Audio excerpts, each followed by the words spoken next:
नमस्कार दोस्तों, सभी को वंदे मातरम।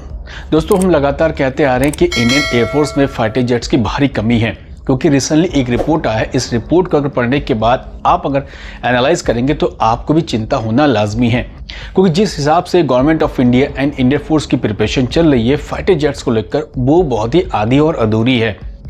इस वक्त इंडियन एयरफोर्स के पास सिर्फ 32 स्क्वाड्रन बचे हैं और जिस तरीके से हमें फाइटर जेट्स लेने हैं, अगर उस प्रोसेस में तेजी नहीं आती है तो 2035 तक, यानी आज से 10 साल बाद लगभग हमारे पास 25 से 27 के आसपास स्क्वाड्रन बचेंगे और एक स्क्वाड्रन में 18 फाइटर जेट्स होते हैं।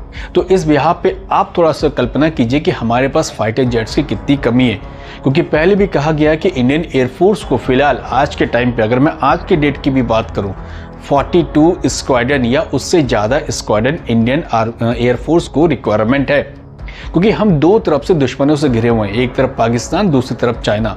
ये दोनों ही हमारे पड़ोसी देश हैं, लेकिन दोनों ही हमारे शत्रु देश हैं। इन दोनों पे हम कभी भी बिलीव नहीं कर सकते हैं और दोनों अपनी एयरफोर्स को स्ट्रॉन्ग करने में लगा है।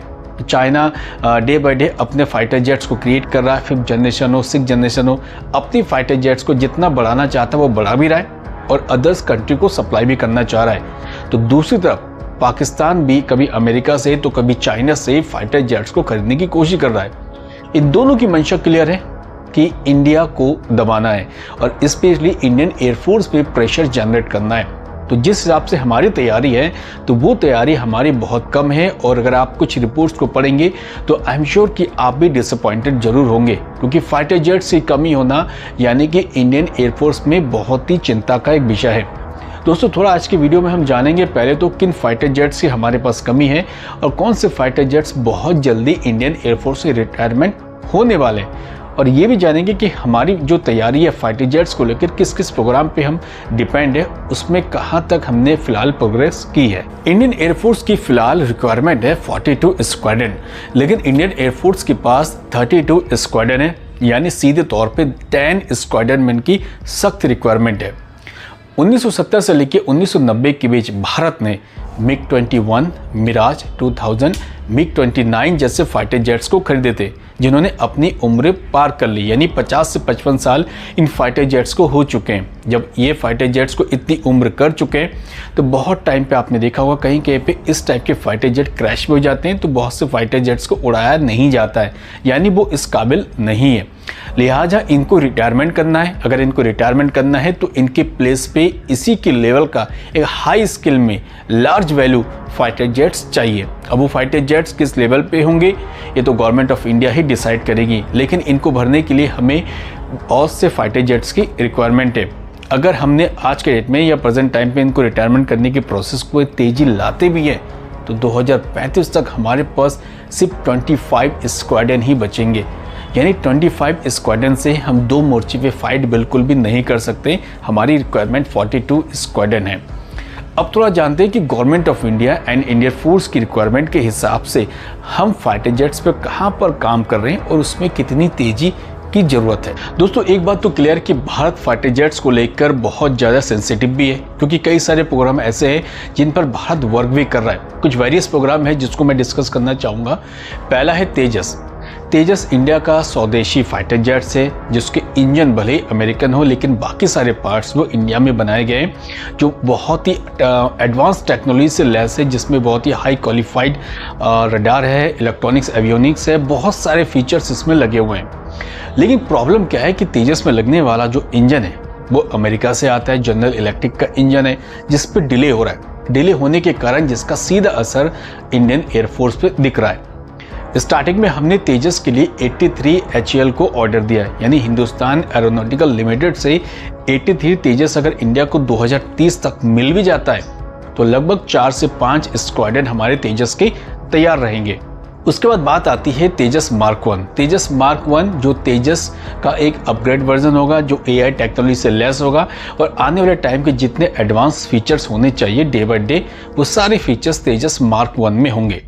इसलिए गवर्नमेंट ऑफ इंडिया ने HAL को 97 तेजस मार्क 1 का ऑर्डर दिया, यानी 97 तेजस अगर मिल जाता है प्रॉपर टाइम पर तो यहाँ से 5 स्क्वाड्रन हमारे तैयार होंगे, यानी तेजस से 4 से 5 और तेजस मार्क 1 से 5 स्क्वाड्रन सीधे तौर पे इंडियन एयरफोर्स को मिल जाएंगे, जिससे लगभग हम 10 स्क्वाड्रन तेजी के साथ आगे बढ़ा सकते हैं। उसके बाद बात आती है तेजस मार्क 2। तेजस मार्क 2 जो आने वाले टाइम पे फिलहाल हमारे पास राफेल फाइटर जेट से, जो 4.5 जनरेशन का फाइटर जेट से उसके कंपैरिजन होगा, उसी के इक्विवेलेंट उसको माना जाएगा, क्योंकि जो फीचर्स राफेल में है लगभग सारे फीचर्स तेजस मार्क 2 में होंगे। लेकिन इसकी जो ऑर्डर है वो 40 से 50 ऑर्डर के आसपास है, तो आप 2 या 3 से स्क्वाड्रन मान लीजिए मोटे तौर पे कि 2 से 3 स्क्वाड्रन फिलहाल इंडियन एयरफोर्स को मिल सकते हैं। लेकिन ये मिलेंगे कब, इसकी प्रॉपर टाइमिंग सेट नहीं है। उसके बाद बात आती है मल्टी रोल फाइटर एयरक्राफ्ट, जो भारत का बहुत ही एम्बिशियस प्रोजेक्ट है, जो 114 फाइटर जेट्स के लिए फिलहाल वर्ल्ड लेवल पर टेंडर में अनाउंसमेंट किया गया है, जिसमें F-21, F-18, F-15, F-16 जैसे अमेरिका के फाइटर जेट्स हैं। अमेरिका ने ऑफर तो किया है। उसके बाद रशिया से सुकोई 35 MKI जो अपग्रेड वर्जन होगा, उसके साथ यूरोपियन फाइटर जेट्स जैसे ऑफर भी इंडिया को मिल चुके हैं। लेकिन इंडिया स्टेप बाय स्टेप चलना चाहती है कि कौन सा फाइटर जेट भारत के भौगोलिक दृष्टिकोण के आधार पर परफेक्ट होगा, जो इंडिया के जितने आपके एटमॉस्फेयर है उसके हिसाब से काम कर सके। लेकिन इसमें सबसे बड़ी बात क्या है कि इंडिया ये चाहता है कि सारे fighter jets make in India project के अकॉर्डिंग भारत में ही तैयार किया जाए HAL के साथ, जिससे इंडिया को नई टेक्नोलॉजी भी मिलेगी और HAL को अपग्रेड भी मिलेगा। साथ ही भारत के जो नौजवान हैं इनको रोजगार भी मिलेगा। यानी 114 अगर फाइटर जेट्स आ जाते हैं तो इसमें भी हमें 6 स्क्वाड्रन मिल जाएंगे, बट इसकी 2035 तक की लास्ट लाइन फिलहाल फिक्स नहीं है। इसके बाद इंडिया का सबसे most ambitious project एमका, advance medium combat aircraft, ये भारत का 5th जनरेशन का एयरक्राफ्ट होगा, जिसको इंडिया खुद डिज़ाइन कर रहा है, खुद बना रहा है। कई सारे एरो शो में इसके प्रोटोटाइप भी आपने देखे होंगे। प्रॉब्लम एक ही है, इसमें लगने वाला इंजन अमेरिका से आएगा। हालांकि इस पे लगने वाले इंजन में रशिया ने भी अपना ऑफर दिया है कि वो रशिया का इंजन इसमें लगा सकता है और भारत अपना 5th जनरेशन का फाइटर जेट्स की जो प्रोग्राम है इस पर डिले ना करके एडवांस तरीके से आगे बढ़ सकता है। फिलहाल कितने एमका प्रोजेक्ट के अकॉर्डिंग फाइटर जेट्स बनेंगे ये अभी मेंशन नहीं है। लेकिन दोस्तों, जिस हिसाब से government of India and Indian force की प्रिपरेशन है, इस पर चिंता हमें ज़रूर करनी चाहिए, क्योंकि हमारे दोनों पड़ोसी देश, इन पर हम ट्रस्ट नहीं कर सकते हैं। ये दोस्ती का हाथ बढ़ाते हैं लेकिन इन पर बिल्कुल भी भरोसा नहीं कर सकते। इसलिए हमें चाहिए कि इंडियन एयरफोर्स में 42 से ज़्यादा स्क्वाड्रन हो, और जितनी ज़्यादा स्क्वाड्रन होंगे हम 2 मोर्चे में फाइट करेंगे। उसी हिसाब से दुनिया में हमारी अलग पहचान होगी, क्योंकि भारत अब कैपेबल है खुद की फाइटर जेट्स बनाने में। तो मैं तो चाहूँगा कि गवर्नमेंट ऑफ इंडिया इस सारे प्रोजेक्ट्स को अपने देश में करें, अपने देश में बनाएं, जिससे हमारे नौजवानों को रोजगार मिलेगा, नई नई टेक्नोलॉजी सीखने को मिलेगी, और जिससे आने वाले टाइम पे हम डिफेंस के मामले में सेल्फ डिपेंडेंट कंट्री बन जाए।